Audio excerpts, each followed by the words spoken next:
think connection through fitness is super huge, and people don't realize it. How does fitness in general play a role in helping women manage these changes? There's ways to be efficient with your workouts and not have to kill yourself every time. Any kind of exercise that you enjoy, just add it in.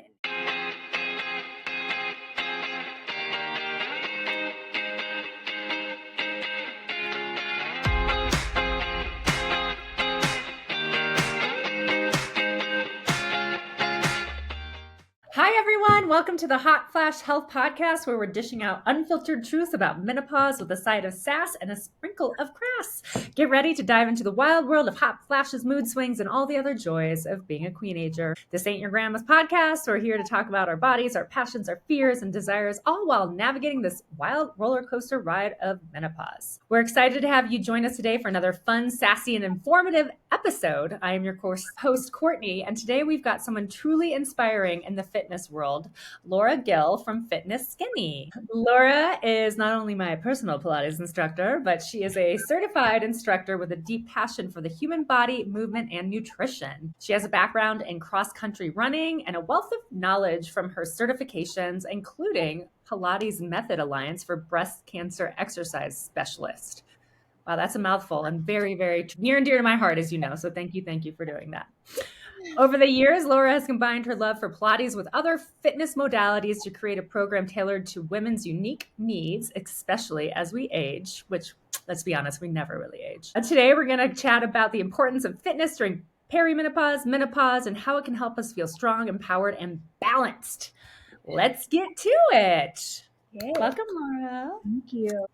All right, well, let's start with the easy questions, right? So obviously I know a little bit more of your background than our listeners, but I'm curious how you got into Pilates in the first place. Was it always part of your journey? Did something specifically spark your interest? And how did you go down this road? It was a fluke. That happens. Yeah, I was fresh out of college. I was trying to figure out what to do with my life. I was working as an admin in a building roofing supply, actually, company. Sexy. I'm not a salesperson. I was their admin. I organized. Sure. But I had a friend at the time that convinced me to join her. She wanted to try Pilates. And I think the deal was that in order to jump into group classes, you had to take a number of privates beforehand just to have the knowledge that you needed to be in a group and not fumble around. Well, she didn't do her 5 and I did. So I was the one that kind of went on to do the group classes without her. And then at the time, my instructor, she was running a certification program and I was not loving what I was doing. And I gave it some thought and I was like, oh, I could totally do this as a career. I love this. And so I joined up. I got certified. It was an 800-hour course. So That's not only did I have to, it is, but to call yourself a certified Pilates instructor, I don't think a lot of people ask, but some people that know what to ask for do ask, what was your training like and how many hours were required of observation and teaching, because I just feel like that's kind of like a reputable thing to say that you had that much experience under you before you're just out there teaching the method. And so that was cool. It took me a while, but I finally got there and c'est la vie. I've been doing it ever since. So I'm assuming with this journey, right, along with fitness comes health and wellness, but let's talk a little bit about your personal philosophically. That's not the right word. Let's talk about your personal philosophy when it comes to fitness and how you work out with somebody and how you really take it to heart and what you live by. All very good questions. I love working individually with clients because I can really tailor a specific workout to them and their needs and their desires and their goals versus teaching a group class, which I love teaching group classes too, but you can really hone in and dial in what clients are looking for. And Pilates the method itself is all encompassing. Honestly, it's so kind to everybody's bodies.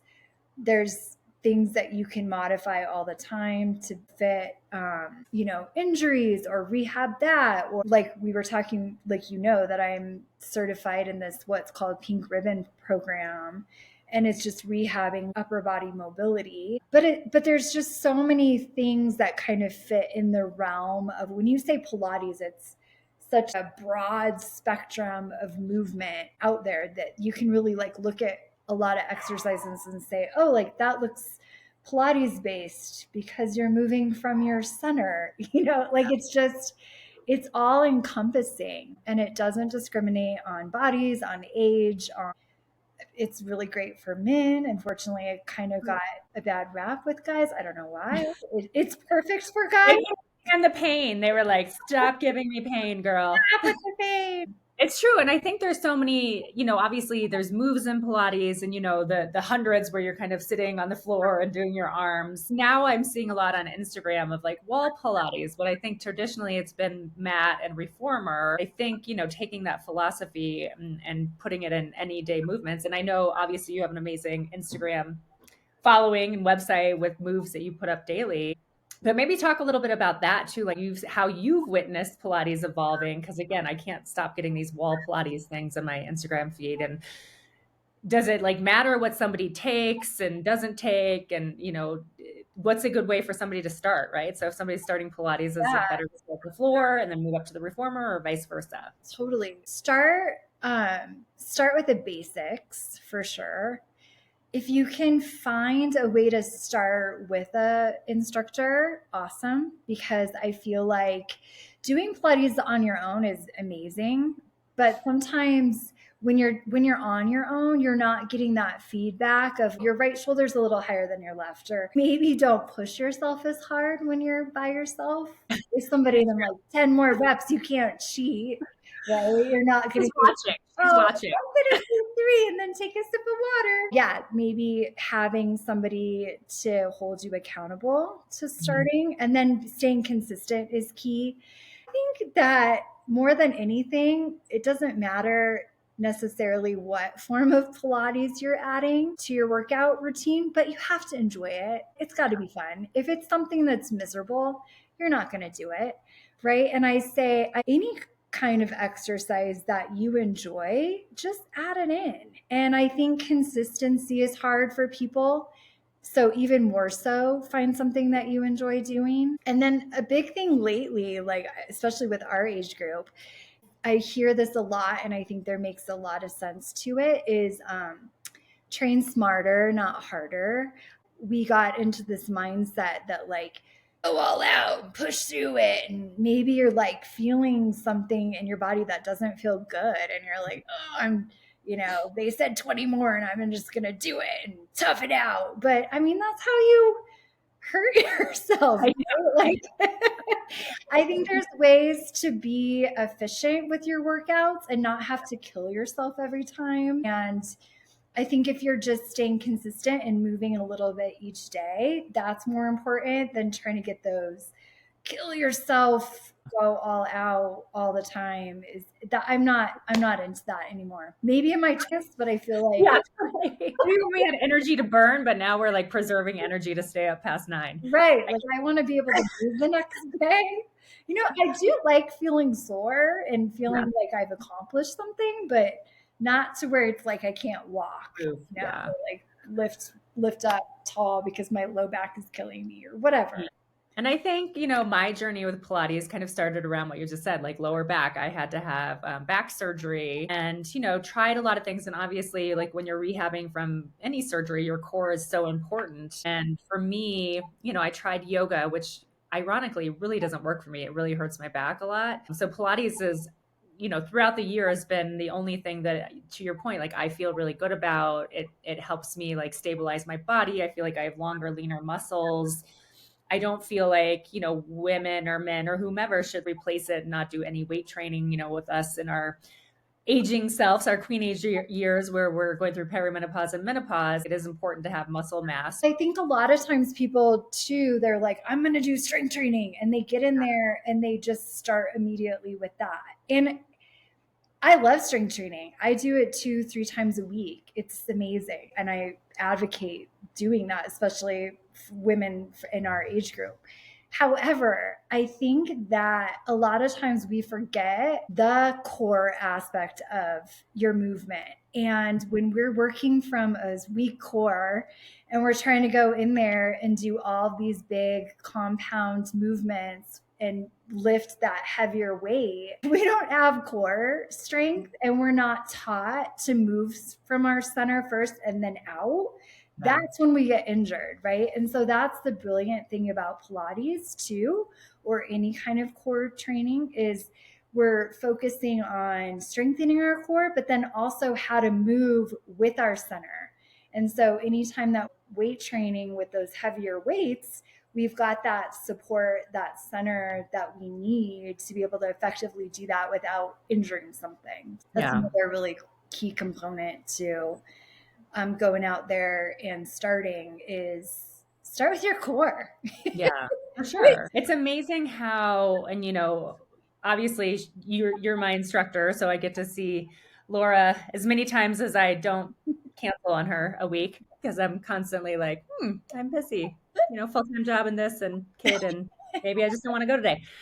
But I love her. But, she is amazing. And she looks at me and she's like everything she's saying. So when you have a somebody there who's helping with your technique and your posture, and, for me, she's also become my like bona fide therapist. So, she knows my favorite position is just laying on the reformer, stretching my legs. Well, I make her crack up and then she won't let me do it for long. But, as we're aging, I really want to get into, obviously this whole podcast is about women as we age. So as we're going through these changes of perimenopause and menopause, and our bodies are expanding and, being tired and all these fun things that we get to go through, how does fitness, specifically Pilates, because that's what you're focused on, although we'll get into all the other fitness things that you're working through. So we don't have to focus on Pilates. So how does fitness in general play a role in helping women manage these changes and staying strong? Yeah, it's brilliant. I think that exercise is a form of just like a release, right? You feel good doing it, especially after you're getting all these endorphins, right? And maybe through this time in our lives, we don't like the way our body's changing, or we don't like something about the way that it looks, or we want to stay active and healthy in our later years so that we can actually enjoy activities and not do them with pain. I feel like in this time in our lives, aches and pains are a little bit more prevalent. And just watching like active parents avoid things that they used to do, like activities that they loved, because it now doesn't feel good in their bodies. Well, that's a bummer. I think we can prolong that. I don't think that we have to get there, right? I don't think that we have to get to a place where we're saying, oh, I'm not going to do that because it doesn't feel good. I think we can keep our bodies and increase longevity by being active and being smarter about how we're being active, so that we're keeping our bodies strong and healthy for living our lives. I mean, if we don't have our health, then we really don't have anything, really. I don't think. I mean, it's health is everything, right? And feeling good. I know, we've talked about, obviously you're teaching me one-on-one, which is amazing. You have your whole presence online, Fitness Skinny. I know you've done some classes and are working with Teddy B, which is a Denver-based company who kicks your fucking ass every time. I've tried hers, and she's always like, Courtney, come to another class. And I'm like, go fuck yourself.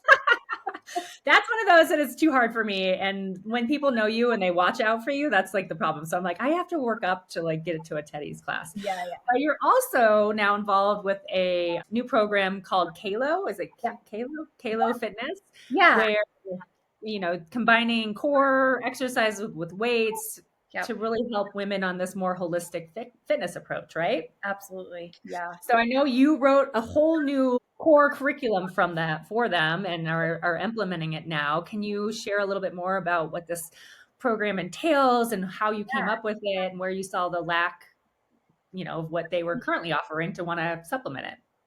Yeah, I myself started working out at Kalo pre-COVID, and I loved the community a lot. And it was focused on women's strength training. So we were doing all these moves that you think you're badass because you're lifting heavy and you're squatting and Yeah. these things that quite honestly I was way intimidated to do on my own at a gym in a weight room with guys around. And Um, she's got an amazing body, so I'm sure all the guys are watching her squat for sure.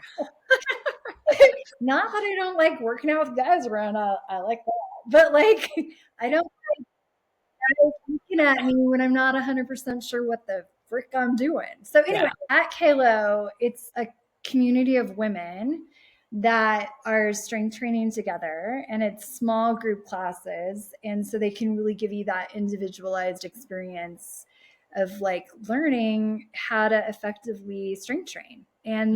then when I was in France for a couple of years, I know, I'm so jealous. when I returned, I immediately reached out to Jordan and Nicole because I knew that they were hiring. And I was like, hey, look, I know I'm not a personal trainer, but I think you guys are missing the mark here because you have these amazing classes that you're offering, but the component that you're missing is the group classes that are hitting all your accessory muscles, like the support to your strength training. And they totally agreed, and they were already looking for how to add that component in. So I was kind of like an easy transition.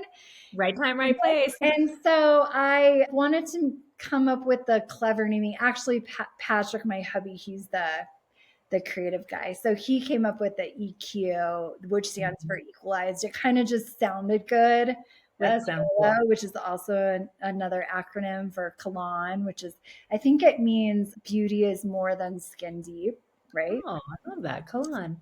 So, anyway, EQ stands for equalize because it was basically just the complement to what they were already doing, those bigger compound movements with the larger and heavier weights. And I brought in the component of the accessory muscles and the stretching and that kind of balance and core control and core strengthening, where and it basically just it teaches women not only how to effectively strength train, but then it also teaches them how to move from their center and give them a strong core so that they're able to basically go in with confidence and add even more power to their strength training, basically. Yeah. Yeah.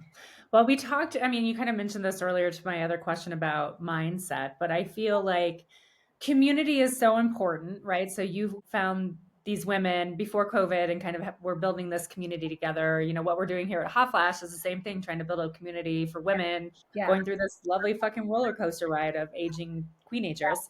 But how do you infuse mindset and lifestyle with fitness and this new program and kind of all your programs? Is there a particular mantra that you have or philosophy that guides your approach? Good question. I do feel like that's the element that I was lacking in France was community. And I realized while I didn't have it, that's the piece of the puzzle that I think is missing for a lot of people, especially through COVID, because we didn't have the opportunity to take group classes together in person. We had to do it virtually.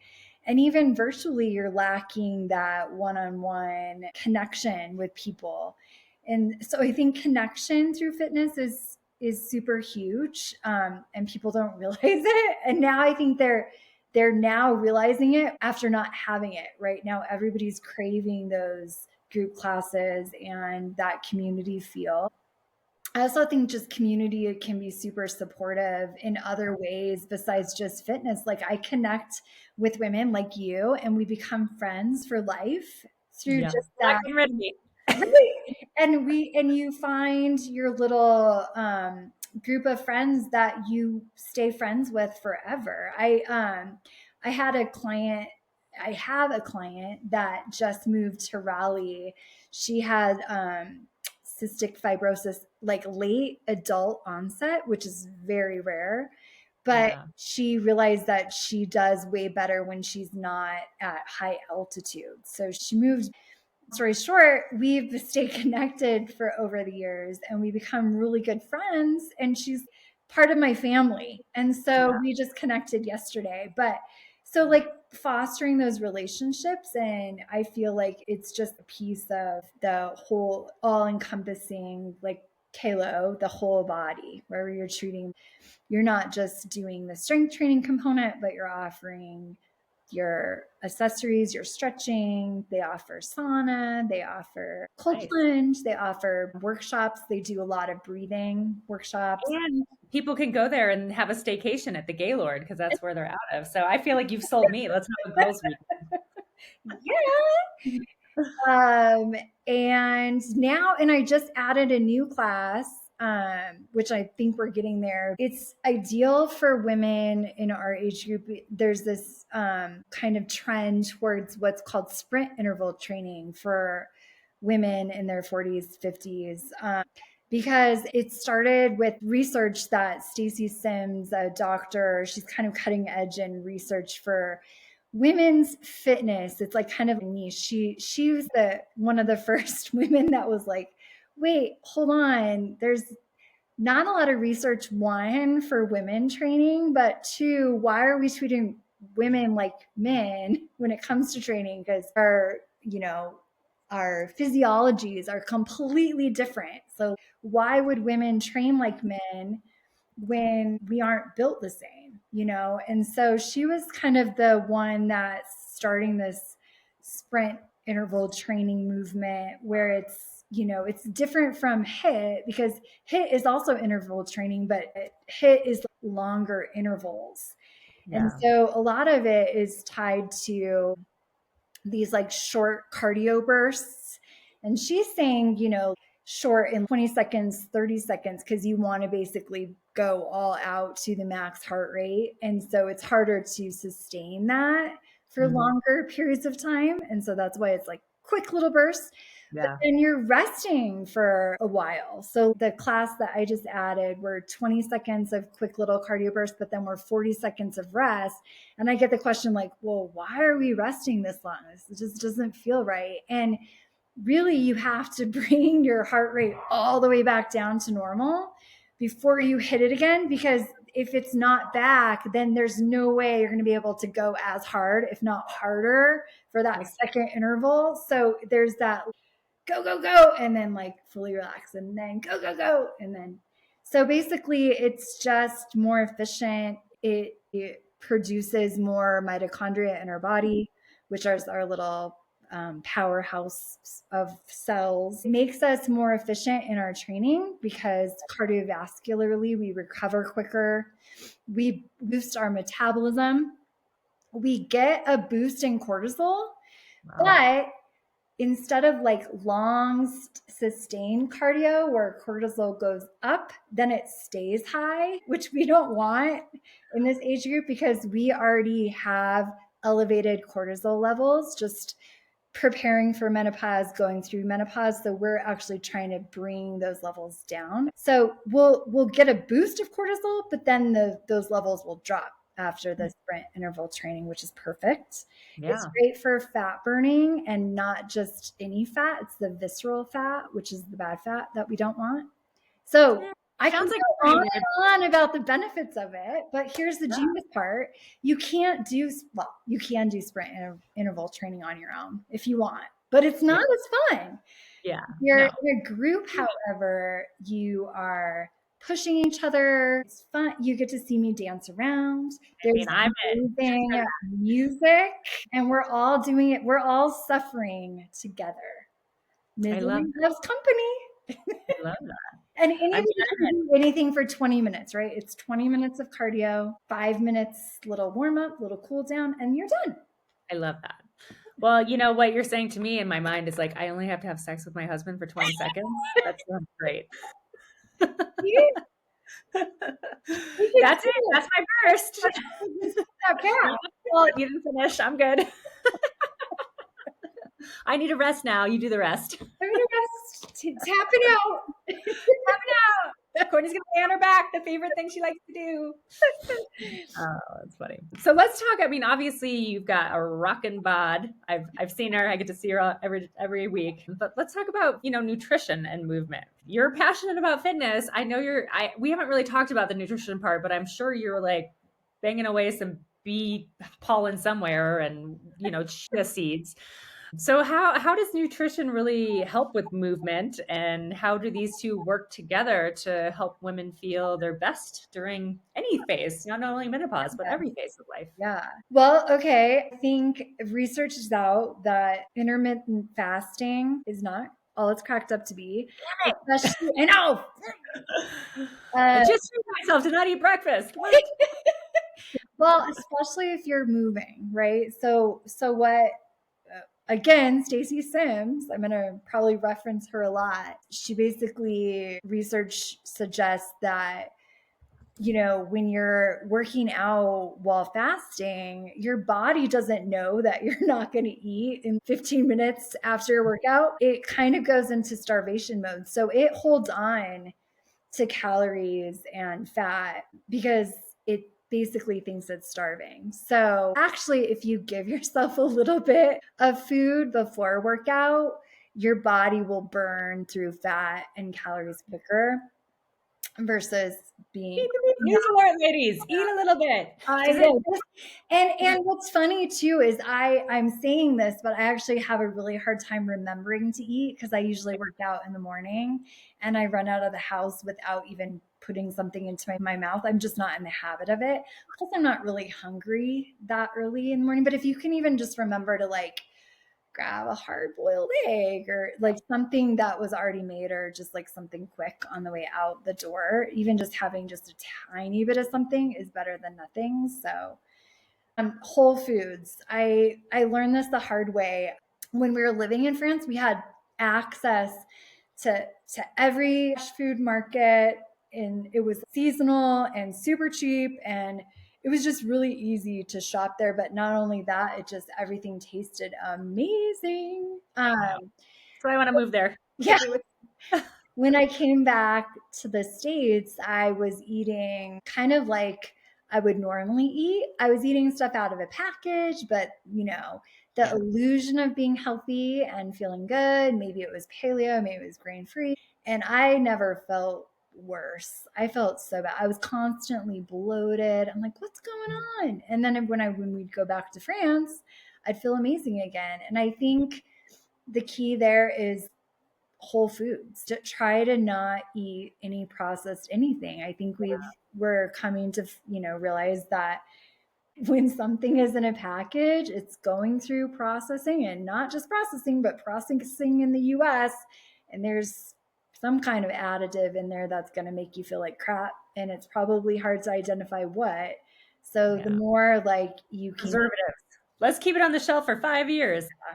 It's tricky, especially on the go, but like the more you can prepare and just have Some nuts, a banana, yeah, hard up egg. totally. And nuts without oil, like that's another thing that we're, everything is in like a seed oil, which, so just grab stuff that doesn't have oil, nuts that don't have oil, or So we can't have oil either? Okay, great. well, you can find lots of nuts that are dry roasted or they're just raw. But yeah, usually if you're finding a nut with an oil, it's a seed oil. Yeah. I do have a question, and this is like an idiotic question, but because you say you can't have processed foods, to me, you're living in France. I'm sure you're eating like every brie and cheese out there. Is cheese considered a processed food, or cheese is like just a process of how they make it? Just a stupid question. No, I don't think it's a stupid question. Because I I'm might like, not be the one to ask. Yes, it's processed, but I think it would be when our friends that are diagnosed with celiac go to France and then they can eat a whole pizza and be totally fine. I think that their processing doesn't involve adding anything that's like a chemical back into the food. So even though they're processing something, I'm sure it's pure, more pure, or that they're using ingredients that are whole versus here where we're adding some kind of something to it. Well, we just got rid of red dye number 5, Yeah, right? red dye. So Yeah, that's years later, America is finally making some moves in the food protocol of saving ourselves, which, yeah, I don't know. I'm like you. I'm always like, okay, I'm going to eat healthy. And then I see like, oh, these are gluten-free crackers. I'm going to buy these. And I'm like, God damn it, Courtney. They're like in a box. They're still processed. Like, why are you buying this? I need to go to the farmer's market every week. And unfortunately, I don't cook. So I'm always, I come home from the farmer's markets in the summers and like give my husband, John, like a pile of vegetables. And he's like, what do you want me to do this? I'm like, make it magic. I don't know. Do something. do something with it. Make it magic. So, a lot of us going through perimenopause, menopause, any stage of life have breakdowns, right? So, right now in our lives, we're dealing with all of these hormones and changes in our life. And we did talk a little bit about psychology, and I think you hit it on the nail and the hammer on the head, whatever, nail in the Yeah, coffin. But fitness really isn't just about a physical strength; it's also about mental strength. And I think so many of us and these hit classes and doing, what you just said, like anybody could do anything for 20 minutes. Like even for me to like hammer through a 20-minute cardio after like heart surgery and like sitting on my ass for years out with my parents' loss, like it's hard. And I know like mentally you have to push yourself to get there. So like how does exercise support mental health during these challenging times? And have you seen it help women with things like anxiety and mood swings and obviously body confidence? Because we look at you and we're like, I want to be like her tomorrow. No big deal. I think all those components that you just mentioned are exercise is brilliant for. I can attest to so many times when women show up for their group class and they're coming in hot. They're Yeah. coming in, they've had a bad morning, they're running around doing stuff for everybody else, and they're thinking about themselves last. And this is their hour to go inward, not think about it's kind of like meditation for the brain, right? You get to fully check out because you still want to kind of like know what your muscles are doing. Right. Not like the muscles that you're working, kind of check out from the world, and this is your time, right? And you're taking the time for you.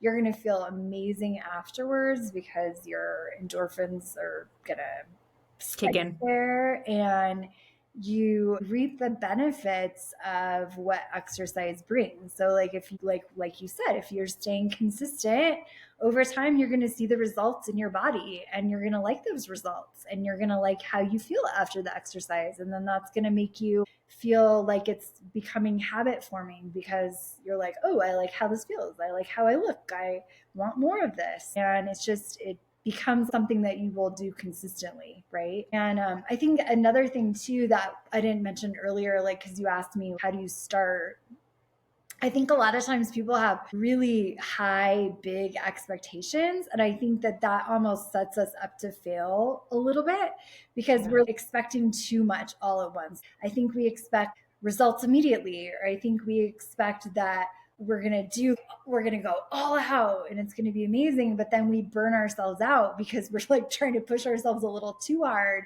and we're not like taking those rest days, or we're basically doing more harm than good, right? Because we're stressing ourselves out, achieve these goals that we set for ourselves that they're not achievable.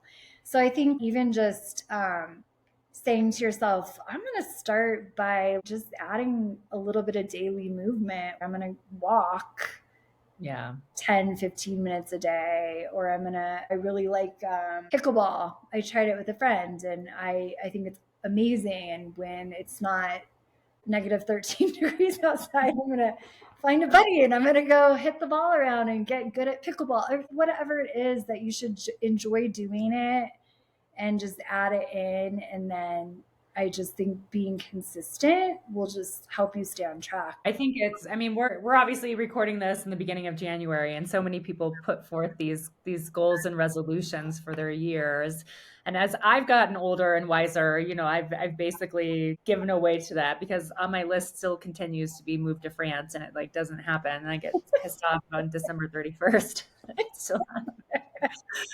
So I think, you're correct and that you have to approach things and give yourself grace. And, for me, it's been really hard to break out of this pattern of just wanting to be reclusive and hide because I've dealt with so much loss and, just like my, excuse me, central nervous system is like shut down. So I think you're correct. And I don't know if there's a special way to like have somebody stick to a fitness routine, but maybe what you're saying is just walk for 10 minutes, try a class or two, but anything else you want to add? And if you're going to do that, and it doesn't even have to be something like join a group class, it could be like find a buddy, because finding a buddy keeps you accountable too.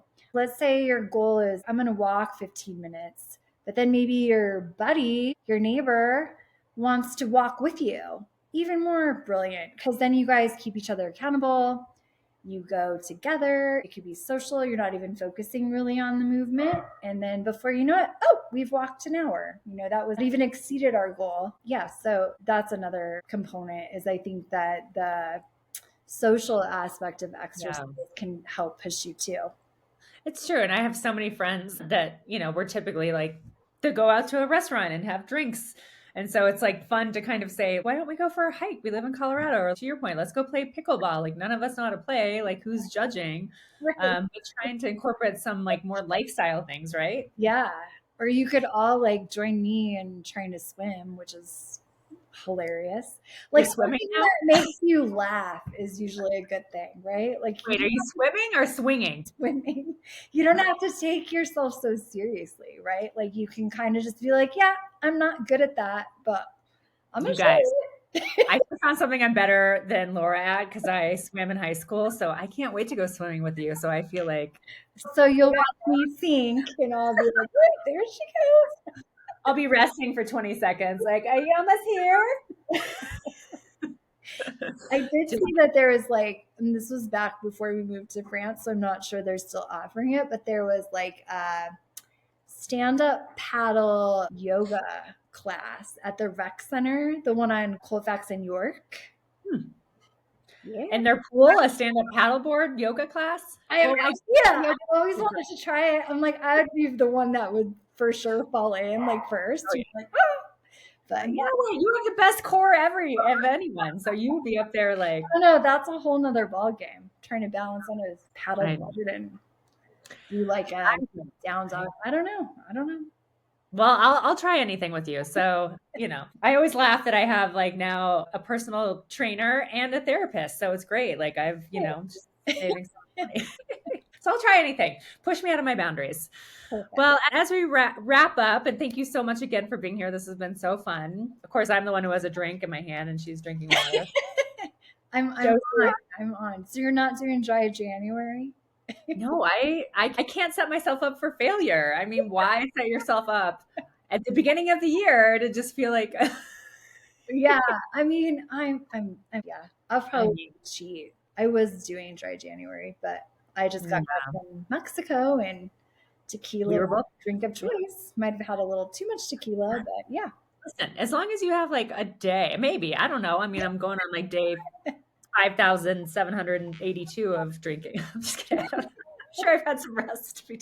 I did have a baby, so I took like 9 months off at some point in my life. And I'm guessing you probably didn't stop during COVID times. Oh yeah, no, I was not the worker outer one. I mean, you know me. I was like, more tequila. It's like 9 a.m. Like, all right, it's noon somewhere. It's tomorrow in Australia. Let's drink. I don't know why I have a British accent all of a sudden. So some advice for our listeners. Is there a number one piece of advice for anyone that's wanting to start their fitness journey, especially during these perimenopause and menopause times where we don't even want to fucking get out of bed and we're tired and grumpy? Yeah. I'm glad you asked and you said it and phrased it in that way, because that reminded me to say, be proactive about when you're going to make the time to do it. Because if you don't, it won't happen. Like for me, for example, I won't work out at this time during the day. Like I either have to get it in the morning or it's not going to happen, right? Because my day is happened already. I'm tired. That's the last thing I'm thinking about. I'm thinking about kid pickup, dinner, right? So for me, my optimal time is in the morning. and I pencil it in and I make the time, right? So you can't be consistent with movement if you're not scheduling it in, right? And then when you do, make sure that it's kind of like the same time every day, so that you come to expect it and your body is like, yep, this is me time, I'm doing it. And so it'll just become easier to make it a habit for me, like a routine. Yeah. I think so many people, once you feel better about yourself, Yeah, so like you have sore muscles, you're kind of like, oh, I missed that. Like I want to yeah, have sore muscles. yeah. And if you are joining a group class, that's also kind of another way to stay accountable. If you're paying for something, chances are you're probably going to show up, right? Mhm. So if you're joining a group class, not only are you going to get the group cheering and having that camaraderie with a community, but also you're going to hold yourself accountable to showing up because you signed up. So, and you paid for it. So, Yeah. yeah. Yeah. Although me, I'm always like, well, I paid for it. I make another excuse. Like full transparency. I was supposed to go to her house right after this and do Pilates. And I was like, I don't know, Laura. I just poured a drink. I took a shower. We're going to hit next week. We're going to hit it. We're going to hit it. We're going to hit it. Yeah. We're going to hit the that's ground running next week. That's what I was trying to say. I know. Yeah. Now she's going to be like a military sergeant with me. She's like, I got your number, Courtney. This shit is not going to happen anymore. You know me. Yeah, Although there is that meme about like the sweetest Pilates instructors kick your ass the hardest or something like that. I'm like, yeah, that's kind of true. Before we wrap up, tell people how they can follow you, get in touch with you, find you. Well, I'm at Kalo a lot. And if you're wanting to find a pretty good community of women that are super supportive and you're looking kind of for the more whole body approach, I think Halo is an amazing place. So you can find me at Teddy B, and that's another amazing community. I can't speak highly enough of it. And you're right, it's a badass, and it's hard in a good way. Yeah. And Teddy B, because we have listeners like all over the country. So Teddy B also offers online courses and classes. Yeah, she's actually fully online. She pops into the studio every now and then, but she is currently residing in Baja. Yeah. And so she's actually pretty fun to follow. She posted a picture of her like totally naked, and I think she was covering stuff, but I think they made her take it down. I was like, whoa, Teddy. Okay. I mean, she's got Teddy B for a badass. The original badass. I think maybe it even says that on her studio something. Yeah, because she's like in her 60s, right? Yeah, young 60s. Yeah, but yes. Yeah, she's amazing. Like she could kick anybody's ass. I'm like, I want to fight with her ever. She's the original, the OG for sure. And your online presence? Yep, I'm at thefitnessskinny.com, or you can find I really actually post more snippets of workouts on my Instagram, which is just the Fitness Skinny. So you can follow me there. And I am always happy to do one-on-one privates. So just message me and we can get it going. And you put your email here, but I'm like, did you miss an E, right? Isn't there an E in fitness, or have I been spelling wrong? Yep, I missed the E. Okay. Just not to call you out, but I just want people to know if you're going to email her, it's Laura@fitness. Yeah, you have to spell fitness correctly. And notice there are 3 S's. I did get the 3 S's. I did get the 3 S's. I don't know. Somehow I've like messed up your email 82 times trying to email you. I'm like, the Fitness Skinny. And then I'm like, 1 S, 2. So usually it's the S's, not the E, but yeah, you need an E in fitness. Yeah. Listen, you never know. Well, cool. I am so excited that you're here and that you shared your time with us. And what a conversation. I mean, you're such a ray of sunshine and light. And I'm so happy to have you on my side to help shape me to the core, literally. It's mutual. I do make her laugh. So, find clients that make you happy too. I guess that's a good mantra. It has to be a good match. It's that connection piece. Yeah. It's a connection. Vibe with somebody. Yeah. Yeah. Well, thank you for joining us today. For our listeners, it's a pleasure. Yeah, good. I get to see her more than all you guys, but please reach out to her from us here at Hot Flash Health, be sure to follow us at Hot Flash Health on, same thing, Instagram, TikTok. Until next time, thank you guys so much for joining Hot Flash Health.